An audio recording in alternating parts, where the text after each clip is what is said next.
Գյուղ կանգնի, գերան կկոտրի։ Ժողովրդական ասացվածքի ճշմարտացիությունը եւս մեկ անգամ ապացուցում են Վարդենիկ գյուղի բնակիչները։ Մարտունու համայնքապետարանի, վարդենիկցիների եւ բարերարների աջակցությամբ գյուղում մարզասրահ է բացվում։ Մշակույթի կենտրոնի սենյակներից մեկը տեղի երիտասարդների ջանքերով հիմնանորոգվել եւ խթանելու է գյուղում ֆիզիկական կրթությունն ու առողջ ապրելակերպի մշակույթը։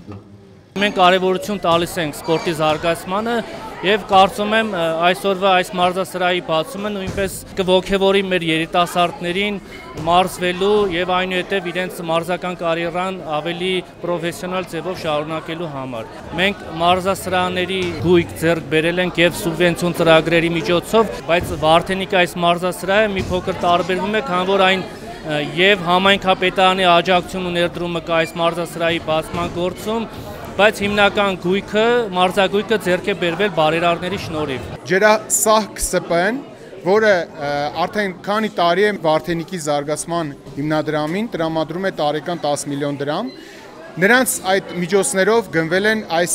մարզասրահում առկա գույքի կարելի ասել 60%-ը։ Ներդրում կատարել են նաև մարզասահքեր ձեռք բերելուց, օրինակ վազքուղիներ, եւ համայնքապետարանն է մեզ տրամադրել վազքուղիներ եւ իմ գործընկերներն են տրամադրել։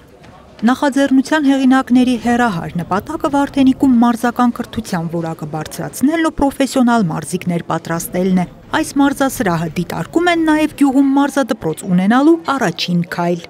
Մեր ծրագրի նպատակը նա է, որ մարզասրահին հաջորդելու է մի քանի մարզաձևերի արդեն ուսուցում այստեղ մեր Վարդենիկի մշակույթի կենտրոնում։ Կառուցելու ենք ավելի մեծ մարզասրահ, որտեղ արդեն անցկացվելու են ըմբշամարտի,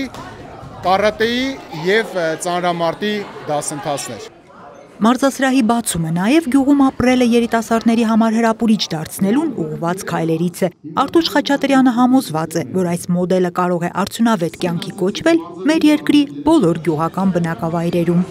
Եթե բան չկա, եթե ինչ-որ մի բան չէ ստեղծում այդ համայնքում, երիտասարդները թողում գնում են, որովհետև նրանք փնտրում են այդ լավ բանը, իրենց պետք է այդ լավ բանը։ Իսկ այն երիտասարդները, որ գյուղում են, մնում են ու ուրիշ տեղ չեն գնում, զբաղմունք չունեն։ Հիմա սա հնարավորություն է, սա ռեսուրս է, որ մենք երեխաներին կտրենք փողոցներից։ Նախաձեռնության հեղինակը շնորհակալագրեր է հանձնում իր գաղափարին աջակցած բոլոր կառույցների ներկայացուցիչներին, անհատներին, վստահեցնելով, որ համատեղ ջանքերը վարձատրվելու են մարզական ապագա հաջողություններով։ Անահիտ Կարյան, Սարգիս Ալավերդյան, Քյավառ հեռուստաընկերություն, Գեղամա օր։